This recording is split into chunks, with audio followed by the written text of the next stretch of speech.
Hey, it's time for VoiceOver Body Shop. How is everybody doing? Well, everybody's talking about AI. Good? Bad? How can it help you and your business, aside from perhaps taking it away? And we have a special guest tonight, Justin O. Hi, say hi, Justin.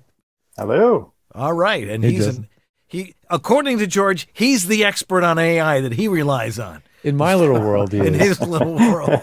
Well, you said everybody's talking about it, but nobody's doing it. I think it's everybody's doing it, and everybody's afraid to talk about it. Sounds familiar. So we're gonna find out what some tricks are tonight, and how we're all using it in our own limited ways, and we might even get Sue to pop her face on screen because she's used it for a very good use case for her. So absolutely. So if you got a question, throw it in the chat room. If you'd like to be on a little bit later on in the show and tell us how you use it or how terrified you are of it, put that in the chat room as well, and we'll try and get you on. It's time for VoiceOver Body Shop right now.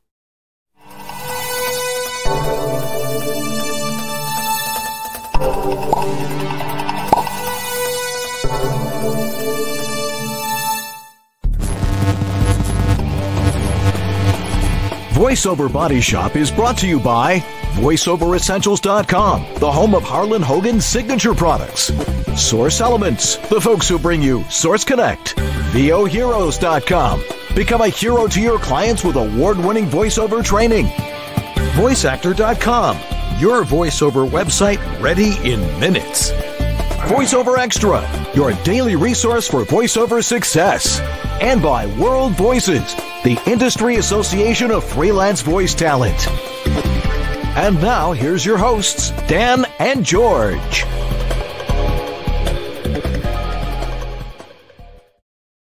Well, hello there. I'm the very analog DanLenard. I'm the partially digital George Whittam. And this is VoiceOver Body Shop, or VOBS. All righty. Well, another week, another VoiceOver Body Shop, but everybody's talking about this AI. People are scared of it, but apparently it has lots of very good uses. How do you use it, George? I'm very limited at how I use it right now. I know, and I'm having this show partly for purely selfish reasons, because I want to learn. I was really hoping we get a few more users on, but we've got a couple that are using it some more than others. But for me, I'm using it in three distinct ways. I can talk about it more as we go on, but I'm using, first of all, I'm using a video editor that uses a lot of AI-driven tools to improve your productivity called Descript. And there are tools in Descript I choose not to use and some that I do like to use, but the key one that I use is it helps me speed up editing because it's transcribing everything, so it knows every word I'm speaking, and it will find when I'm saying redundant things. If I'm stuttering and saying and it will detect ums and let me remove them. When it finishes a video and finds 200 ums, that's embarrassing. It will remove gaps in the video where there's long pauses. So it helps me very quickly do a sort of a pre-edit of a YouTube video or a vlog I'm doing, right? So that's one way. Another way I'm using it is in a new CRM called Close. Well, new to me, not new. But Close is a CRM that was really written for realtors, but hence the name Close. But I'm starting to use it for my purposes and better communication, better sales and marketing. And it's got ChatGPT baked into it.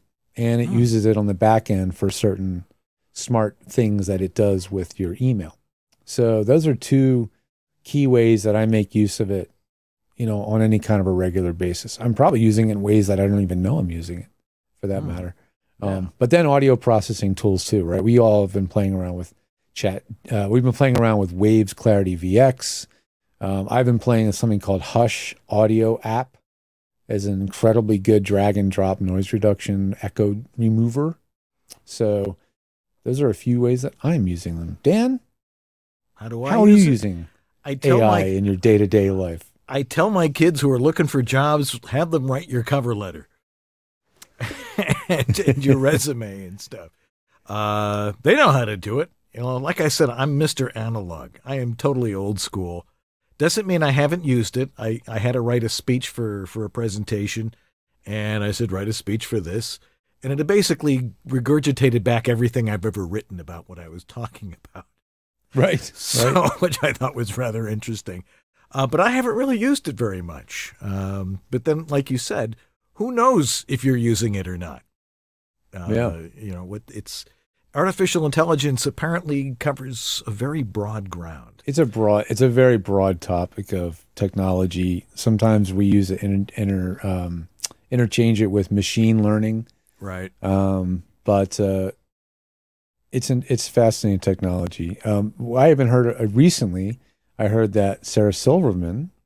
Have you heard the story about Sarah Silverman? I have not heard the story about Sue Sarah Silverman. No. She is going after, I believe is she going after Microsoft? One of the companies, because she said, listen, I'm seeing results that are coming from my intellectual property that I've written that to me looks like essentially plagiarism. And so you're using my content, my original creation, my writing from a book that I wrote. Right. And you're pulling content from the book that I'm selling and reusing that information. And she looks at that as copyright infringement. So she's trying from her perspective to fight against that. So I don't think she's going to win, but you know, there's people that are looking at it as a negative for sure, because they think they're like, it's literally taking away my intellectual property. Fascinating. Well, why don't you introduce our guest? Because I've not met Justin before, and you know, we have to blur out his last name for some reason. Well, Justin knows more about this stuff than a lot of us, which is why he likes to maybe slightly anonymize himself, because he said, I don't want to come up on the search engines from talking on this show today, which is totally fine. So we're going to keep him anonymous. But I've known Justin a long time. Known him since childhood. He's always been kind of bleeding edge about uses of modern technology in business and in his different technical careers. He's I'll probably misspeak when I say this, but Judd is a computer engineer or hardware engineer. He knows how to build technology around circuitry and software, and has worked for a lot of different companies over the year. He's a hell of a good guy. He's a great companion for any outdoor activity you can come up with. He's always game, and he's a good dude. It's great to have him. And thank you for showing up to help us tonight and supporting us tonight, Justin. Here he is. Hello. Thank you for that amazing introduction. Well, it's fun to have you, man. This is a long time coming. I'm sorry. Thanks for doing it at the last minute to no problem. Help us be glad to be here. A voice of someone that's making a lot of use of the technology and just in your day-to-day life. So, what is your day-to-day life? What are you doing as a career at the moment? Because careers shift over time. They do. Historically, most of my career has been basically the field of embedded engineering, which Say that again, because that was the moment where the internet decided to poop all over you. Oh, sorry. You just completely buffered. Yeah, embedded engineering. So like microcontrollers, designing electronics and firmware, and putting all those things together.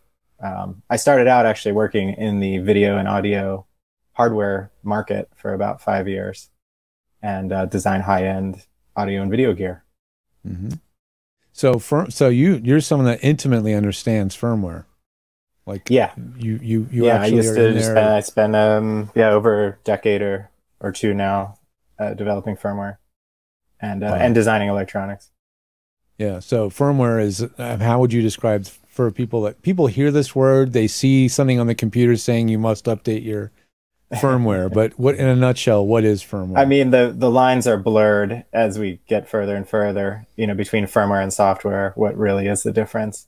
But traditionally, firmware was the stuff running on a processor on a circuit board that really wasn't really necessarily made to be updated back in the day. It was kind of like almost considered part of firm. Yes, firm. almost It's not considered changing. part of the hardware. You ship it and you never change it, and it should work perfectly. So traditionally, firmware engineers had to make everything absolutely perfect, test it, the bejesus out of it, so that there would never be any bugs. Of course, that's all changed. You know, started to change as I was entering the career, and now everything gets updated constantly. And This is a prime example of there's nothing firmware firm devices. about it anymore. When you buy one of these things out of the box, like literally today, I spent an hour helping somebody just install one of these on their computer. And the first thing it does, brand new out of the box, guess what? Update the firmware. It's already out of date, you know? So yeah, it's crazy stuff. So, so anyway, you've been changing careers, you've been changing cities, you've been kind of moving. I guess actually I wanted to ask something a little bit more directed than that, but really was you seem to know a little bit more about this stuff than I did from the get-go. You were a little bit more open to showing it to me and demonstrating it. When did you really discover the ability to do what ChatGPT does, or was it something else you discovered first? I mean, I think in recent times, the thing that started piquing my interest about what was going on in AI was DALL-E, which everybody was talking about, DALL-E, which was a fun image generation app or website that everybody was playing with and making goofy images that were AI generated. You could just type in any prompt and out would come some goofy, obviously AI generated picture that people, you could make some really funny stuff. Yeah. I think that's true for me too. Actually, thinking about that. I mean, before that, there was other things you would hear and about AI. And that was like less than 2 years ago. Would you say? Less than it was about a year. Yeah, not. I mean, the transformation that's happened is just phenomenal, and the abilities and capabilities are just exploding exponentially. Yeah, my son used it to do a picture of my wife and added an extra piece of color to her hair, and then she went and colored her hair that way because it looked a lot better. Art imitates life, imitates art. Exactly. That's so great. But I mean, it's been AI, the technology has been around for such a long time. I did a little research, and there were people working on the idea, nearly 100 years ago, really. Trying to simulate a little bit what the brain does, what neurons do, but doing it mechanically or electronically. Yeah, like through not even automatons or whatever, but just like trying to emulate what is it, like what the kind of the randomness of the way humans think occasionally? Kind of like the relationship between nodes. Like there's you can think of the neurons or the synapses as kind of like each one of them is like a dial, and each dial affects the dials that are nearby it. And if you know how to tweak all those dials just right, you put in something to the one side of the brain, then something that you desire will come out. And that's kind of what sort of the basics of artificial neural networks are. Mm-hmm. Yeah, it's sort of like mixing music. Yeah, or it's like water funneling in the top, and then there's all these little valves, right? And you can determine where that water is going to go at the very bottom. I think like that Plinko game. Really basic level. Yeah. Plinko is totally random, but to be able to influence the direction the thing's going to go, and land in a certain thing. Yeah. Yeah. So you feed in tons of information, and you try to get the result you want out of it, and then there's a feedback where you're constantly adjusting all those values of all those nodes to get the output that you want. Yeah. So what are 3 things everyone should be using AI tools for right now? What is something that is going to benefit everybody? So I guess, as far as programming, tons of people are using AI tools for programming right now. And for generating code, I'm thinking like in our audience, the people in our audience are doing they're freelance voice actors. They're freelancers, right? Yeah. So they spend, let's be honest, most of their time running their business, training, marketing, and looking for work. Yeah. You know, that's what most people spend most of their time doing. So some things that maybe are helpful for productivity, organization, maybe acquiring leads, things like that, or some things that you've used personally to try to help your day-to-day that you can recommend, just that you've tried? Yeah, definitely. I've used it a bunch for improving writing. So taking something that I've written already, or some ideas, and fleshing it out, or you can say, make this paragraph or this entire paper sound more professional, or make it more accessible, you know, make it more familiar if you're writing a blog item or something like that, or make it more conversational. It more brief. Sure, absolutely. Some of us or have expanded, trouble, you know. Yeah, or expanded. Some of us have trouble keeping things brief. Other people have a trouble stretching things out to, you know, they give you a lot of one-word answers, you know. So sure. Very good point. Very good point. So it's very valuable if people learn how to use it, but how hard is it to learn how to use? It's very, I mean, depending on how you get into it, the easiest way is most people are using ChatGPT and it's at its basic level, it's a free service, and you can start just asking questions. You can just treat it like somebody on the other side of a chat, basically. And why would you not use it in place of a search engine? Because when it first came out, I was trying to use it the way I would use a search engine. What makes it a bad search engine? Well, the information that it was trained on is in the past, for one. So it's not pulling, in its basic form, it's not pulling information from the internet live. So it won't know today's sports scores. It's not going to know stuff like that, unless, you know, you tie it together with plugins that pull in that information. And it knows how to query that. But so you know, the data that it's pulling from to generate an answer for you is from the past. It's not current.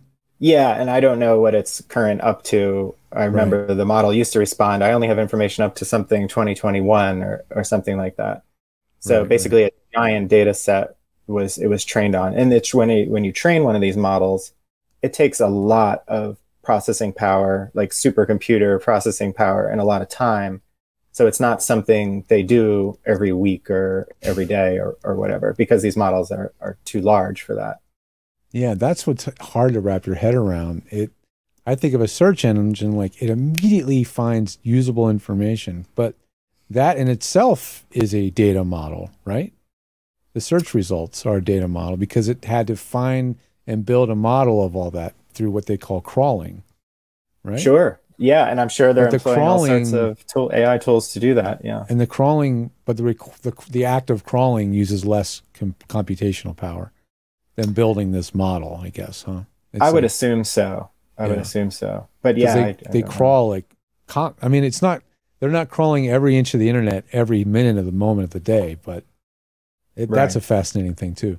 But yeah, so when you first start using something like ChatGPT, a good place to start might be like, give me a meal plan for today or something like that. You don't know what to eat.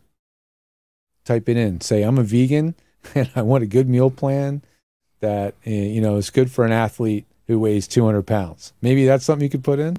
Sure. You could say, pretend you're a nutritionist and tell me. Oh, you just said you have to tell it to pretend it's a nutritionist. You don't have to. You don't have to.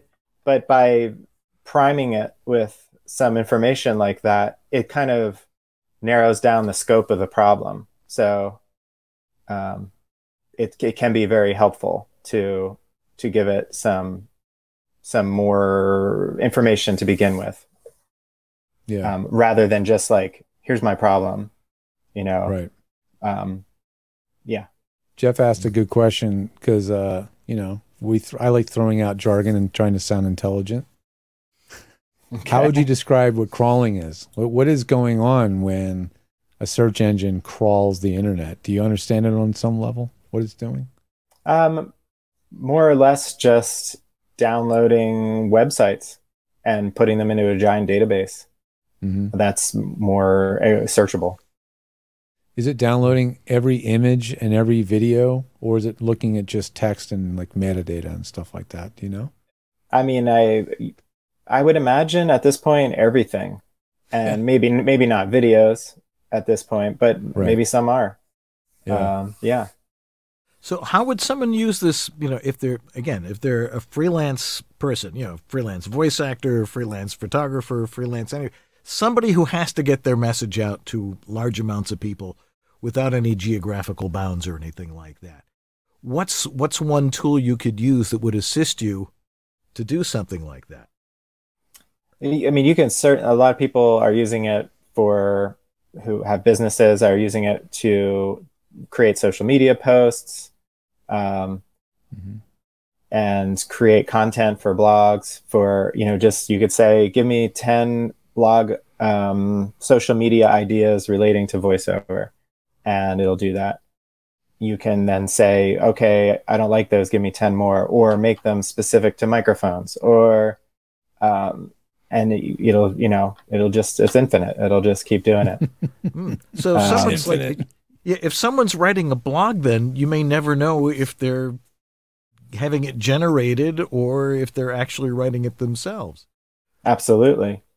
But everything, the whole thing, everything that comes out of it is probability. So you would have to check everything that's coming out of it and to see if it fits what you want, if the information looks correct and verifiable. Yeah. If you're just joining us, we're talking with Justin, and we're talking about AI and positive uses of AI.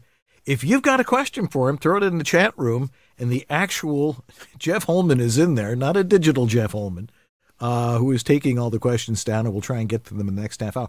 Also, if you've been using AI, some of these AI tools like ChatGPT and some of these other ones we're talking about, let us know. And you can actually come on and tell us how you're using it. So why don't you do that right now? Because we want to hear from you guys and see you guys. Well, one of the questions I asked ChatGPT while we're getting ready to start the show. Yeah. How do I verify the veracity of the response I received from you? The issue with these tools is they do something that is known in the business as hallucinating, right, Chet? Absolutely. Yeah. So like I said, everything's a probability. So in these like ChatGPT is under the category of a large language model. That's what they call them, LLMs. And the next letter, the next word is basically just a big probability of what came before it and what would fit next, given everything that came before it. So, nothing's 100%. Nothing's going to be 100% correct or exact. Well, it gave me 9 salient points. I can read them to you and for you. The first one says cross-reference with reliable sources. Double-check the information provided by consulting reputable and authoritative services. Look for information from well-established websites, academic papers, or official publications. That's one of the 9 points. Well, that's a good one. That's a very good one to start with. Everybody has to understand that what you get out of the system is not necessarily accurate. And in some cases is dead wrong. And the most weird thing, start typing things in there about yourself.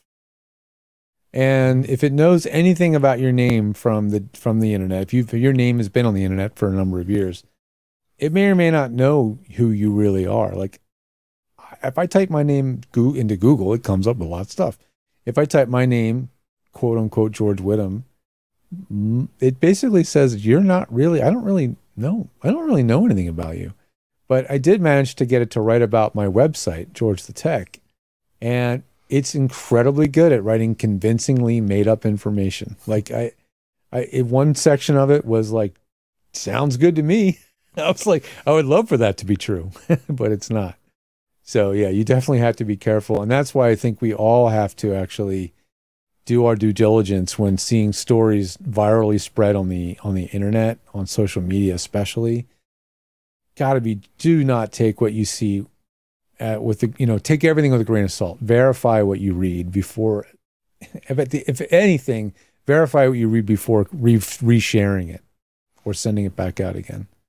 Because there's a lot of very just plain truthiness, which is not the term that Steve Colbert came up. No, not Steve Colbert. Truthiness. Yeah, was it Colbert? Yeah, it was Colbert. I think it might have been. Yeah, truthiness. But yeah, I mean, all these tools make it very easy to create text content, especially, but also images and video now. Anything, comments sections. I mean, there's certainly AIs out there that are specifically trained to just spam comments to make up whatever, or maybe they have an agenda, maybe they don't. But definitely beware. We've talked about ChatGPT, and when you go to ChatGPT, there is a free one and there's a pay one. So the free one's the version 3.5, the pay one is the version 4. Why would you pay for version 4? And do you bother? Is there any chat tools or AI tools that you actually bother paying for that you think are worth paying for?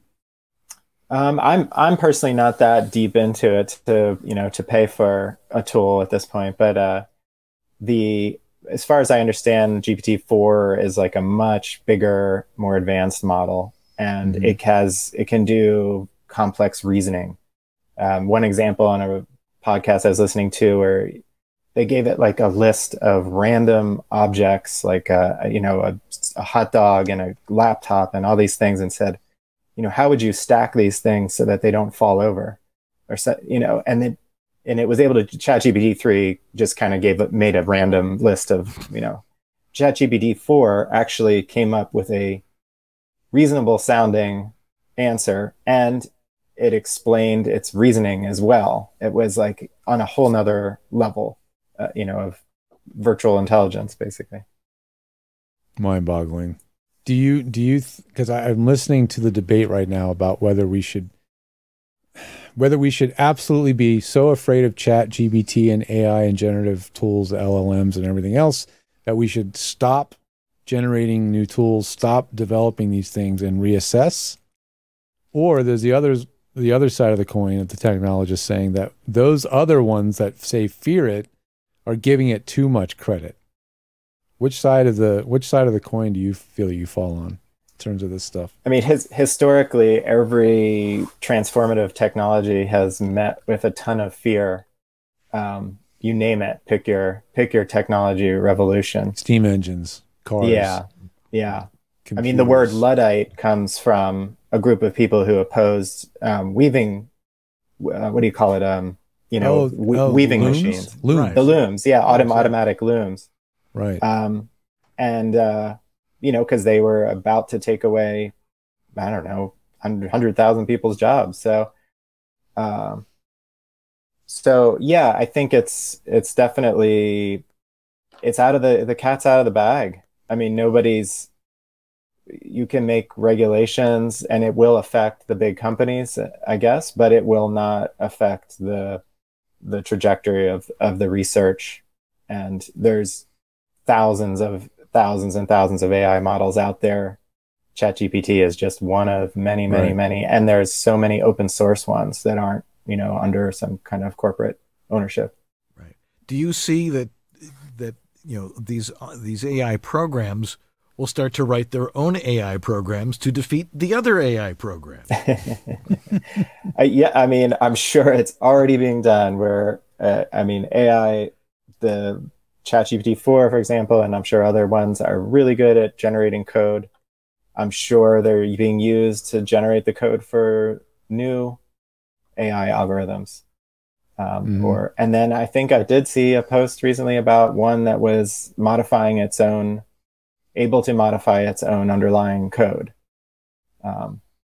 And this is what everybody's scared of, and then if it then has full access to the internet, then what happens when this AI goes the rogue, Terminator style? Coming back from the future. Or the Skynet. AI Mandela effect or something, Really?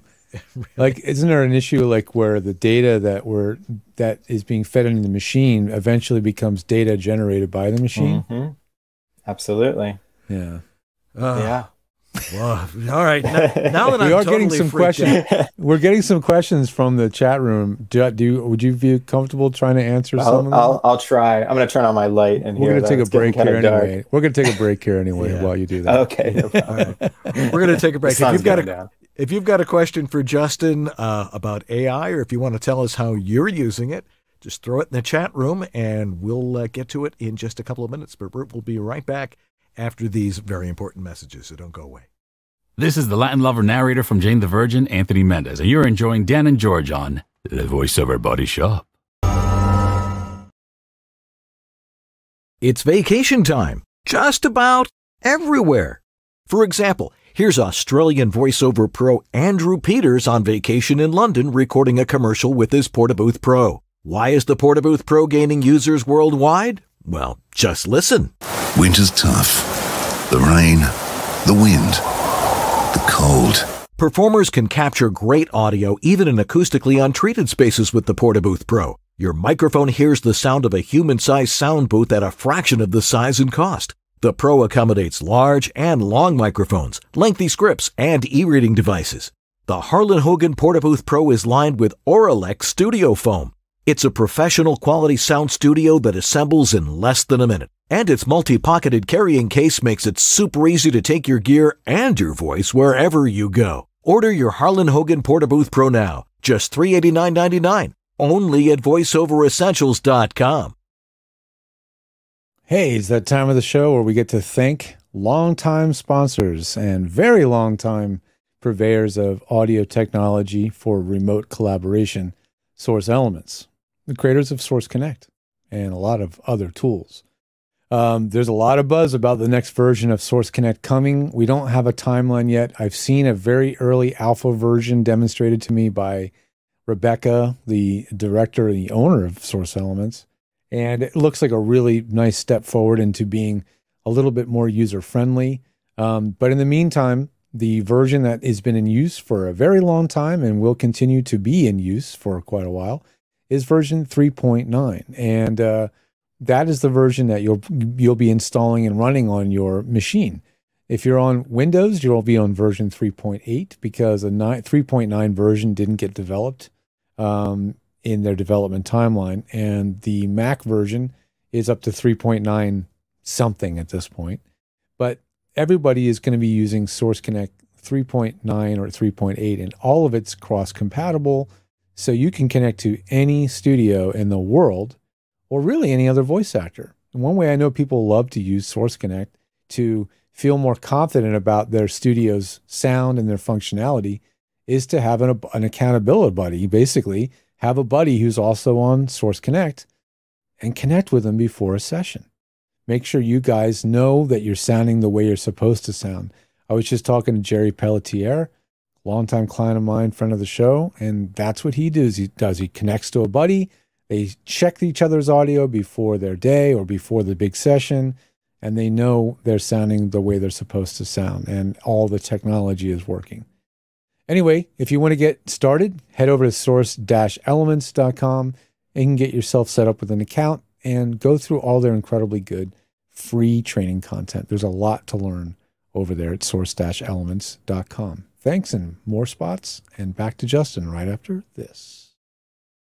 Is AI coming for your voiceover career? Is it going to take all of your jobs? Man, do we hear that question a lot. And there's a lot of people that are fearful that the answer to that is yes. Well, I've been working in performance and technology simultaneously throughout my career, beginning in the 70s. And I've seen the incursion of technology, both good and bad. And I want you to have the facts. So what I'm going to do is I'm going to put together a course, which I'm going to give away for free. I'm aiming for mid-August or so, talking about synthetic voices and what they mean to your future and your success. So it'll be at voheroes.com. I'll give you details as soon as we're ready to go. I'm David H. Lawrence the 17th. I thank you so much for watching and for listening to VOBS. And stand by. We'll get that course to you very soon. This is Bill Ratner, and you're enjoying VoiceOver Body Shop with DanLenard and George Whittam. VOBS.TV. Hey, that's a David is a technologist through and through. He has always been. In fact, I think he's known or been on the show with Leo Laporte. Was it before Twit was? Like Ask the Tech Guys or one of those TV shows. David was on that stuff back in the day. So if he does something on ChatGPT or any kind of stuff, you can probably take it to the bank. It's going to be accurate. He knows this. He's a smart dude. So that's cool. I'm glad that he must have caught wind of what we're talking about tonight and made that spot. He put that one out a couple of weeks ago. Okay, whatever the case still is. wants you to talk about it. Perfect timing, David. Perfect time. So, once again, we're talking with Justin. We're talking about all this AI stuff that we're all hearing about. How can it help your business? Certainly, everybody out there is concerned about it taking their business, which is something I hope we can get a chance to talk about a little bit. It's a big issue in Hollywood right now because of the SAG-AFTRA strike.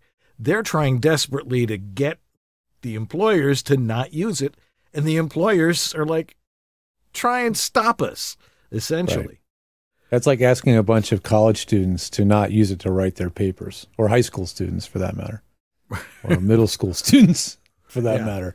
I mean, it's nearly impossible to stop it. It's when you find a way to do something more efficiently and more time effective, and hopefully of better quality than what you could have done on your own. At some point, how do you constantly, how do you avoid, or how do you just choose to not use that technology to your advantage at a certain point? It's tough. Like, there's some purism out there. There's there's artisanal breads and cheeses and things that can't be made more quickly through machinery, and people still love that stuff. There is still live orchestral performances with real people playing real instruments. There is theaters full of live humans performing for you with all of their failties and their mistakes and whatever that happens live in the moment, right? The spontaneity of it. That's not going to be replaced for any foreseeable future. And if it is, it won't be replaced. It'll just be an alternative world of entertainment, You want to go watch an AI-driven chatbot stand-up comedian? Go for it.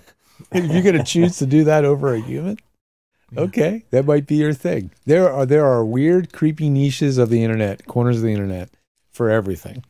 So that's going to happen. But, there's always going to be humans wanting to have a human experience, listening to humans, watching them be humans, right? Absolutely. Yeah. Yeah. And in some ways it might backfire with just so much AI generated content, shows, whatever, you name it.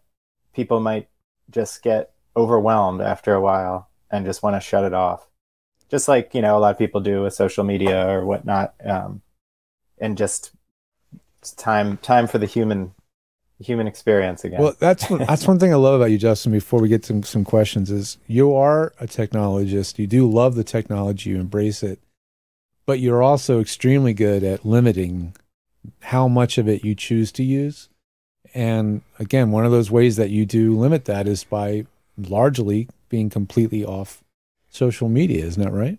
Yeah. Yeah. I mean, I browse a little bit, but I haven't posted anything in probably more than a decade or so. That's mind-boggling. I mean, do you look, you've known me forever, you know my business. If I just decided tomorrow to stop posting, I'm sure you could come to me and say, listen, how many hours a week are you spending posting on social? What could you be doing instead of those 7 hours or those 12 hours or whatever it is, it'd be an interesting conversation, because there are times where I would just love to just turn it off completely. But we just market our lives. We create our branding. Everything is built on this thing. Yeah, for me, absolutely. Speaking for myself. Yeah, my business it's a way to get out there. My business started in parallel with Facebook. Right? As Facebook was becoming popular, I was building my business on it. So it's so hard to pull it apart. But I find that really fascinating that you're able to do that. And anyway, bravo. Kudos to you for doing. Well, I mean, you know, my career doesn't rely on me being, you know, an internet personality or anything like that. So, or being, you know, accessible in that way. Whereas it's, you know, your field absolutely does. Yeah, but your career does require you to occasionally get useful information, possibly do a new resume, things like that. So you make use of these tools. Before, one more thing, I didn't get to talk about. Is there an art generative art tool that you find actually kind of useful and interesting to use, or is it still just mostly a goofy, entertaining process to experiment with? Well, you know, you showed me Diffusion Bee a long time ago, which was so Stable Diffusion is one of the art generating or image generating AIs, right? And that's accessible through various, I guess, but you can also download these models to your own computer and run them locally. So yeah, that's a lot of fun to play with. Just similar to ChatGPT, be creative, put in ideas, get images out. If you wanted to entertain yourself, tell it to draw hands. It does some really weird stuff around hands. It has not grasped hands yet. Yeah. Well, we've got a couple of questions. We should. Carol Spencer Morgan. Carol, so good to see you again after a long time. Common question on the internet. Maybe it's some chat GPT thing asking it all the time. Will AI take over the voiceover industry and make the human element redundant? I think that's what a lot of people, at least certainly people in our audience, are saying. I mean, I don't think it's there yet. I mean, I see it. I see clients using it. And then I'm listening to it and I'm going, well, this client isn't doing themselves any favors. There's no emotion. It's not human. I can tell it a mile away. And I can generally tell video, some of these deep fakes a mile away. But apparently a lot of people can't. At least I know what I'm looking for. What do you think? I mean, from my perspective, it's I think what David will say in that video he promoted will be useful. I think, and I'll reiterate, I kind of answered it, which is humans and the human element. What human does not want to interact with a human? I mean, there are humans. Let's be really straightforward. There are humans that don't want to interact with humans. I mean, that's just the truth. Some people are absolutely can't function in our normal human society. They don't fit in. They have a very hard time communicating. They feel awkward, introverted, whatever it is. And for them, this might be a much better experience for them. They may find that they have a more pleasant life, interacting more virtually, right? So it could really be very helpful for some people. But I think humans in general are going to want to interact with humans and see humans being human. And this is another reason why I tell people, when you're working on your voiceover stuff, do not over sanitize the audio. Do not remove every human element from the audio, because folks over analyze their own audio. They're of course listening in very detailed headphones and hearing every little mouth noise, click, nose thump, whatever thing that their face makes. Those are the noises we make naturally. So I want to know what a nose thump sounds like.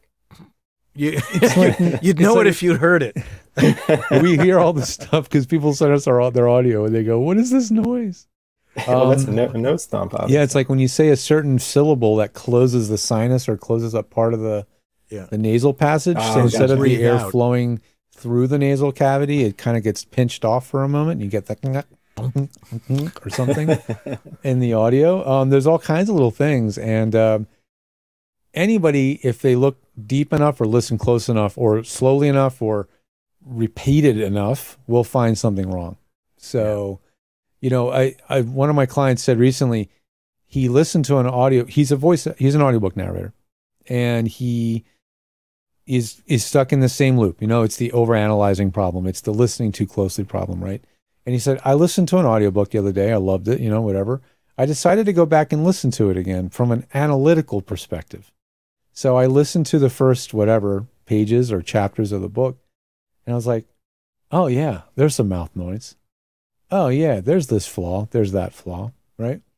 You as a human, by default, for the most part, filter out many of the flaws. There's certain things that will be distracting for you, but many things are not. And if you over sanitize, you'll start sounding like an AI voice, believe it or not. I've heard voice actor tracks sent to me that could have been an AI voice. I wouldn't have known, because it's so flawless, so perfectly rhythmic, and so tightly edited. It was indistinguishable from an AI voice because it was just too unhuman.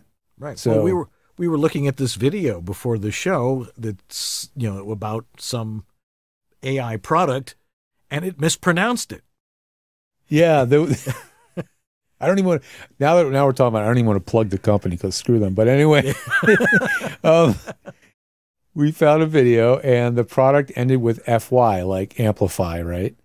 And the whole thing was narrated by a voice AI, of course. And the voice AI pronounced the end of the name FY instead of phi. I just thought that was entertaining. It was literally commercial for its own product that it was mispronouncing its own name. Oh, that was just a theoretical product. That was a joke product. Yeah. It was a joke product? Okay. Yeah. Fine. Okay. just to not prove our point. Carol's second part was rhetorical question. Where's the line between outsourcing our creativity as a species and becoming reliant on new tech? It feels a bit ominous. I would go back and say, when did you decide that it was okay to use a computer, to use word processing instead of whiteout and a piece of paper? I don't know. Was that ominous? I don't know. Jet, what do you think? I mean, there was people who were afraid of the printing press because they were afraid that everybody would stop working and spend all their time reading books. Well, who's afraid of us all reading books? We know who those people are. Like, there's literally a sector of society who does not want us reading more books. And this goes back to the 1400s, 1500s. There's always been a sector of society who does not want people to be more educated. So that's another weird, fringy fear factor, fear mongering, maybe even, maybe I'm being a little... Well, I mean, if you look at it, I mean, the invention of the printing press brought out printings of the Bible, which people weren't allowed to read and interpret. So look at the change that one technology brought about. And I would say for the better, except for, a couple of hundreds of years of war. But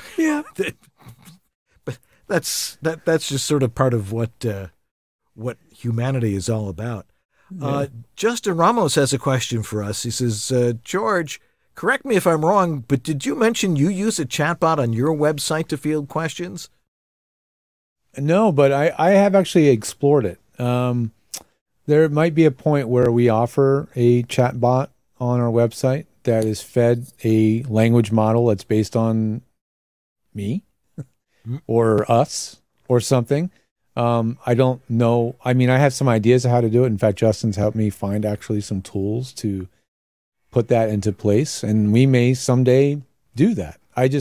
Right now, I don't have the time to invest in it, and if I did it, I don't know how I would roll it out, and it would probably be done on a very limited basis at first. But it's something I consider, but it is absolutely not it's something that we are using or making use of yet. You guys have all probably used a chatbot tool on a website. It's extremely common now. It's always like a little question mark or a little face in the bottom right of the screen. You click it and it pops up a thing and it immediately asks you what do you want to know. It gives you back pre-written search results with answers based on your question, like a search engine. And then it says, oh, and if you want to know more, click here or something like that, right?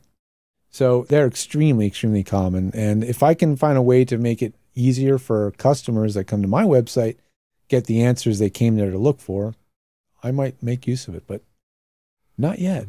Yeah. And then for Dan, would you use a chatbot on your voice acting website? So would you use a chatbot on your voice acting website? I guess the question would be like, well, what would you use it for? Yeah. I mean, why would I need a chatbot there? You know, it's like, I'm here. Here's my name. Here's my contact information.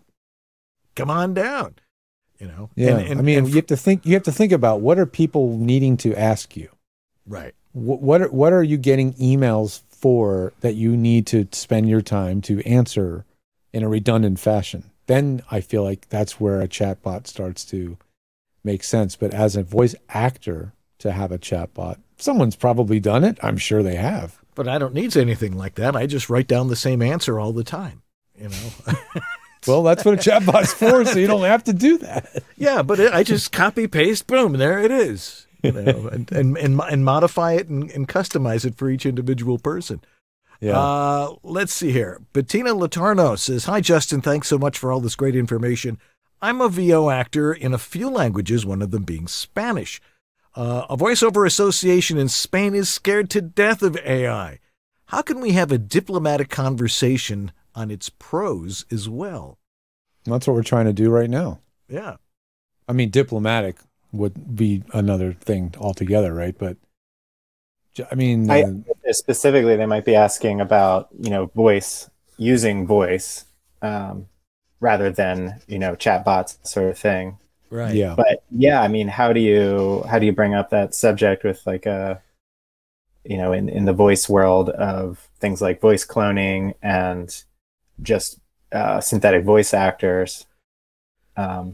That's a tough one. And I guess the positive spin on it is possibly people like voice actors licensing their voice and actually making money off of their licensed synthetic voice, so to speak. So that's right. Could be a revenue stream for. Could be. Yeah. And some people we know are doing that. They've licensed their voice out. You know, much to the consternation of the rest of us, though. Sure. You know, and then they're trying to come up with specific contracts that people, you know, templated contracts for people saying, you're not going to use my voice for this or that. My voice is for this, and that's all it is.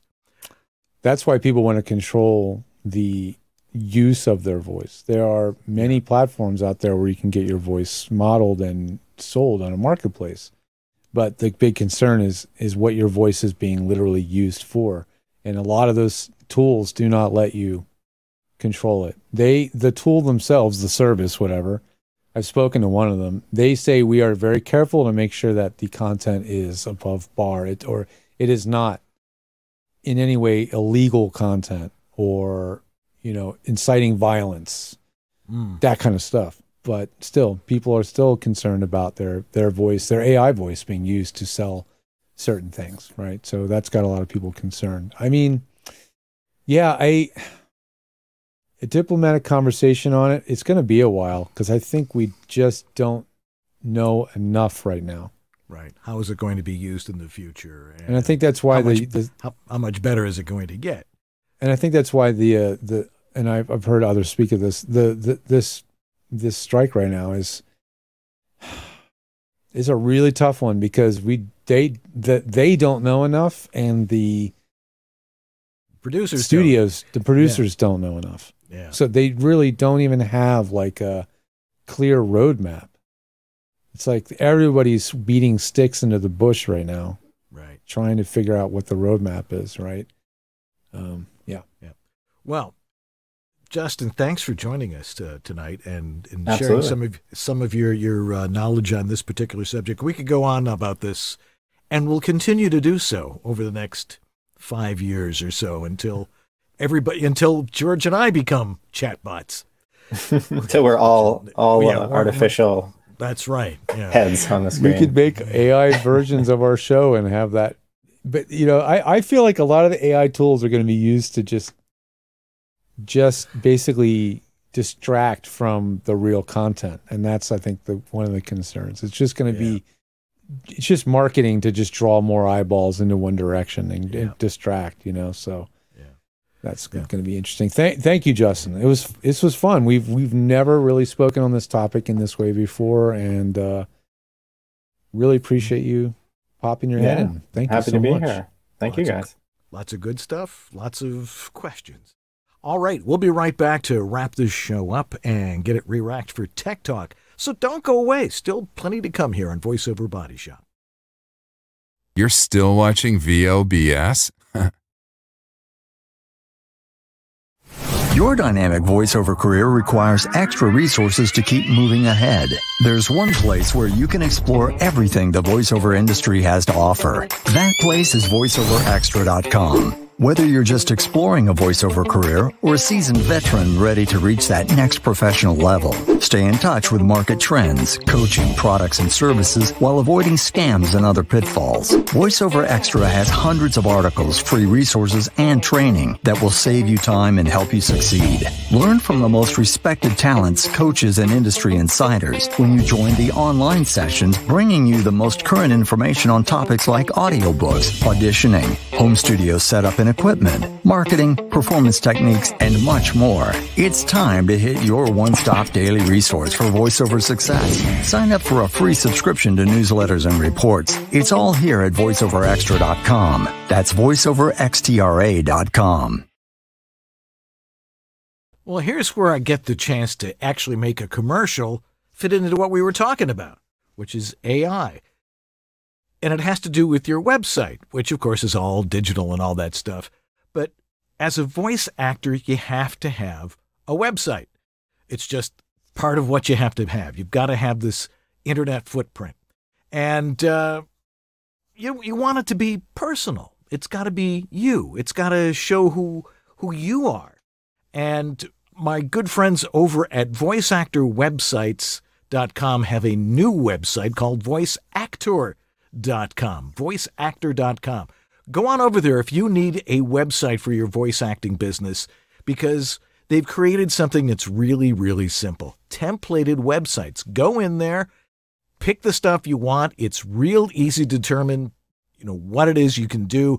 Change the colors, put a picture, get your demos in there, your name, your contact information, your demos, and make it look the way you want without going overboard. And you can get started for nothing, absolutely free. And then if you want to continue on and get yourself really on the internet with a really good site, it's $20 a month, and they take care of everything for you. Go over to voiceactor.com and get your voiceover website up and running now. We are the World Voices Organization, also known as WOVO. We're the not-for-profit industry association of freelance voice talent. VoiceOver is a complex entrepreneurial business. WOVO is there to promote the professional nature of voice work to the public, to those already established in their voiceover practice, and to those who want to pursue voiceover as a career. Membership benefits include a supportive and creative community, a profile and demos on voiceover.biz, our searchable directory of vetted professional voice talent, our exclusive demo player for your personal website, our mentoring program, business resources, and our video library, our annual WovoCon conference, a fun and educational weekend with other members with the chance to learn and network, webinars and great speakers, and weekly social chats with other members around the world. If your world is voiceover, make WOVO part of it. World Voices Organization. We speak for those who speak for a living. Yeah, hi, this is Carlos Alazraqui, the voice of Rocco, and you're watching VoiceOver Body Shop. And we're back. All right. I don't think anything. I got a question from my dad that came in via Facebook. Can I play it real quick? Sure, go for it. Well, if I could get it to restart at the beginning, it won't let me do it. I have to start from the middle and get to the end. I'll tell you what, I'll pull down the fader. No, you're hearing that too. I'll let it play to the end. I just noticed this. My mom sent this message in from my dad, and it was for Justin. So just because they're listening and they're my parents, I'll play it. Here it is. Hello, Justin, Dan, and George. Do you think AI is going to get to the level where it's going to replace voiceover talent? Thank you. Sounds like he used an AI voice to do that. A little bit. Just you sound a little stiff. Yeah. Loosen up. Yeah, next week on this very show, we will be presenting Tech Talk number 107. Unless, of course, you're watching live at the moment and you have a question about your home voiceover studio, you can get involved right after this because we do it live. And then we show it next week. But we're doing it live now, so if you're watching now, you can actually ask a question in real time. Are you following? You getting this, guys? Yeah, I mean, be there. That's the whole point. Anyway, Tech Talk number 107 is going to be on next week. George, the .tech, you got discounts? Well, yeah, we've been offering that deal for a while, but if you want to always see what the latest VOBS viewer discount for the being a viewer and a fan of the show, just go to georgewhittam.tech/VOBS. Right. We have a landing page. So, yeah. Yes, thank you for watching, and come on over. Yeah, and you can find me over at homevoiceoverstudio.com, and we can talk about that all we want. Thanks to our donors of the week. We have donors. We've got lots of donors like Greg Cooper. Thanks, Greg. That's a new name on that list, isn't it? It is. It's a new donor. I've gotten used to hearing these names in such a certain sequence. It was like, oh, a new name. I just did it to mess you up, that's all. Grace Newton. Christopher Epperson. Robert Leadham. Steve Chandler. Casey Clack. Jonathan Grant. Thomas Pinto. Greg Thomas. A Doctor Voice. Antland Productions. Martha Kahn. 949 Designs. We know he's watching. Yes, A. Lee. Sarah Borges. Philip Sapir. Brian Page. Rob Ryder. Shauna Pennington Baird. Don Griffith. Trey Mosley. Diana Birdsall. Maria Mackus. And Sandra Manwiller. All right. Thanks for doing that. You know, there's a button right on our regular page at VOBS.tv. It says donate now. It helps keep this show technically magnificent, which is what we're all about. Anyway, you can also join our mailing list because then you get to see what we're going to be doing this week right beforehand. So it's like, oh, I have to watch this, which is why we have so many people watching tonight because we set it out in the newsletter. If you happen to be one of those people that seems to exist outside of social media, good on you. This is how you can find out about what's going to be on the show. Exactly. We need to thank our amazing sponsors like Harlan Hogan's VoiceOver Essentials, VoiceOver Extra, Source Elements, VOHeroes.com, VoiceActor.com, and WorldVoices.org, the Industry Association of Freelance Voice Talent. I am obligated because I'm president and I have to say that. And because it's important. You should join.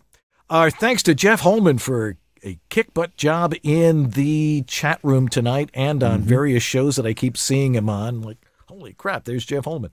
And, of course, Sue Merlino for getting it done with the switchboard and making sure that we're technologically right where we need to be. And, of course, Lee Penny, because he's Lee Penny, right, Lee? Yeah, okay. Anyway, stay tuned for Tech Talk. Get your questions in if you have a question about home voiceover studio technology and recording and all that kind of stuff, and we'll be happy to answer it. I'm DanLenard. I'm George Whittam. And this is VoiceOver Body Shop, or VOBS. BS. We'll be right back with Tech Talk.